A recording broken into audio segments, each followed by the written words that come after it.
I'm Logan Crawford, and right now on Spotlight, we're exploring a remarkable love story with a wonderful author. Her name is Lillie Johnson, and the book she has written is called A Time to Love, Living a Miracle. This touching book recounts the awe-inspiring journey of a couple reunited by destiny after 3 decades apart. Filled with emotional highs and practical wisdom, we will discover how faith and gratitude play a pivotal role in sustaining a love meant to last beyond the barriers of time and distance. We're delighted to have this very talented author join us here today on Spotlight, and we ask viewers like you to support authors like her by subscribing to our channel and by purchasing her amazing book. The links are below this interview. Lillie, thank you so much for joining us here today on Spotlight. Well, thank you, Logan, for having me. I really appreciate it. My pleasure. Is this your story, A Time to Love? Well, it's a story between my husband, Michael, and myself. Yes, it is. It's strange because when I started to do anything with a story such as this, it wasn't our story I was focusing on. It was other people's stories. Hmm. And when I mentioned what I was planning to do with a colleague of mine, she kept saying, well, if that's the case, you really should write a story about your own love story and your own situation before you start venturing out with other people. And after I thought about it for a while, I said, well, um, I think I will. I'm going to give this a shot, and I did. That made sense to write what you know, and your own story is so incredible, so why not write about it? So let's start a little bit at the beginning where you and your husband's name is Michael? Michael, yes. Yeah, where you and Michael met and then how you separated and how you happened to come back into contact again. Well, Michael and my older brother had become best friends in college, and I was still in high school. Um, they were schoolmates. They were basketball mates. They were almost like brothers. The way they had come together and as close as they were becoming. So my brother invited Michael over to our home one day, and here was this young, handsome, just this gentleman who just melted my heart when I met him. And I knew when I met him, Logan, that there was something special about him. I couldn't put my finger on what it was, but something deep in my heart I just felt something. I had met a lot of other guys who were really nice, Mhm. but there was something about Michael that it seemed to sparkle, and I was just drawn to him. Amazing. So that was kind of love at first sight. Did you guys get together then, or was that the only meeting you had? Were you guys a couple for a while? Well, we were a very careful couple because I was 15 and Hmm. I wasn't allowed to date at that time. Yeah. So Michael and George, my brother, were 18 going on 19. And I know my mother would not have approved of it. We felt George would not have approved of it since he was his best friend, and that Mhm. was kind of touchy. Yeah. So we were a little on the secretive side, but um, when Michael went back to the dorm in the autumn, I missed him coming by in the summer, and that's when I made contact with him in the dorm, and we started timing our conversations because with a rotary phone, which a lot of your viewers may or may not be aware of, with a rotary phone, we had to make certain we were right there when it rang. Yeah. So that's Exactly. that's There what wasn't we did. voicemail and texting and all that No, stuff. no texting, no voicemail, no Facebook, no nothing. Just the rotary phone, Yeah. and that's how we initiated our conversations and our relationship, and it went on until the fall semester was over, and Michael went back home to Florida. And what I didn't know was he was planning to stay in Florida. So we had to make other arrangements around that, and we began writing each other. But my mail was going somewhere else, and it was being delivered to me from Michael, so that I didn't have to answer to my mother as to who's this writing to you. Yes, So exactly. Moms were it was, particularly prying in that era, that's for yeah, sure. Yeah, she was pretty protected, yeah. and um, I'll let Michael say what he's sitting here waiting to say. Sure. What Well, were we going to say, Michael? one key event that I knew, and Lillie kind of started it off, but I saw something special in her too, Logan. Yeah. And she just had so much poise and so much class, and I was very respectful of her, her family, and of course George. George and I were basketball players, and we were very competitive on the court. Hmm. But he was just a great guy to be around, and we really just hit it off. And I loved being around the family and spending time with them. And I was having very deep feelings about Lillie then, but I was afraid again in respect to her family and also respecting her age and what she was or was not able to do at that time. Hmm. And so we did have an event where I did kiss her, and my brother witnessed that, and we didn't know he was there. Oh, that's funny. And so that kind of was the spark to the flame, so to speak. But that kind of really started the seed of what was to become much later. But unfortunately, as Lillie said, I had to return back to Florida for different reasons.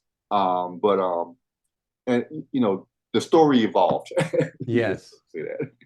So you guys, you go to Florida. Lillie is far away now. Does relationship continues long distance for a while with letters and phone calls? Right. Eventually, do you guys drift apart, or do you meet other people, or tell us what happened there? It's basically both of those. Our lives just began to drift apart. It was just the distance and the time that we weren't together. I don't know. We just sort of drifted away from each other and started meeting other people who were closer to us in Sure, life proximity. gets in the way, basically. Yeah, Yeah, life, yeah. exactly. Life happens, and Michael got married first, Hmm. and I got married further down the road, but we did marry other people and have families with them. So So that's basically, then 30 years later, or what feels like a lifetime later, there's a chance encounter and you meet again? Well, what happened was, and I didn't know this until Lillie told me, she maintained contact with my family. She actually came to my home in Florida Hmm. and met my youngest sister. They called her Muffy. Met my youngest sister Muffy, and they just really became really close. And she maintained contact with my family, and all throughout the time that we were together in New Orleans. When I went to Florida, our paths changed. Lillie's life started as a married woman as well later on, and having children and things like that. I joined the military, and so Hmm. I was gone. And then every once in a while, Lillie would say she would call my mom and talk to my mom. My mom almost adopted her. She loved her, and so they had this thing going that I had no idea about all throughout the years, period, episodically, because of course Lillie was married and she had a husband and things like that. But she maintained communication in some parts anyway throughout some of those years. But I went my separate way, and the communication kind of fell off because Hmm. we're both committed people, and she was committed to her family. I was committed to my family, and we were committed to careers and finishing our education, and so we were all involved in a lot of different things. so flash forward 30 years. Um, I was getting these strange messages in my mind and in my heart. There were times when I would think of Michael's mother, and I would just stop everything and call her. Well, this time I didn't stop everything and call her as I usually would. I kept saying, okay, I'm going to call her. I'm going to call her. I'm going to call her. I kept getting this message, and I started wondering if something was wrong. And I almost didn't want to call because if something was wrong, I didn't want to hear it. It would break my heart. But something kept telling me, call Mrs. Johnson, call Mrs. Johnson, call Mrs. Johnson. So I said, okay, I will call her the week after Easter. It was autumn of 2004. Five, 4 or 5. And I said, okay, I'm going to call her the week after Easter because I know she's got 8 kids and they all have families, and she's probably got a packed house. And I just wanted to give her space. So I still didn't call right away. I didn't call exactly the day I said I'd call. And my phone rang when I came back from dropping my kids off at school, and I answered, and this man was on the other end of the line. And this was the weirdest thing of all that's probably ever happened to me. He told me, hello, my name is Bobby Johnson, and is Mr. or Mrs. I'll use the name Jones. Is Mr. or Mrs. Jones there? And when he said his name was Bobby Johnson, I just held the phone for a second, and I was standing there going, this can't be happening. So I said, I'm sorry, but I think you have the wrong number. And he said, oh, I'm terribly sorry. And he hung up. Well, I took that as some type of divine message, because how often does somebody call your home and they identify themselves as one of your ex-love's siblings? This was the name of one of Michael's brothers. And I kept saying that couldn't have been him. But I got the message that, okay, if you're not going to call Mrs. Johnson, we're going to start having family members call you. So I figured, okay, let me stop everything and call her. I called her. We went through the usual half an hour of who's doing what on your end. I'm doing this on my end. And during the conversation, she let me know that she said Michael and his wife are no longer together. Well, I heard it, but I didn't respond to it. So later on in the conversation, she goes, you know, Lillie, Michael and his wife are not together anymore. And I'm going, okay, well, do you think it would be a problem if I called him just to say hello? And she said, hold on just one moment. So she goes away from the phone, she comes back and she gives me his phone number. And I didn't know what to do. I thanked her. Our conversation was over, and I was a little on the nervous side. And I think about an hour later, I actually called him. Logan, something happened to me that has never happened in my life. My palms became soaking wet. That's funny. That's always a sign of true love.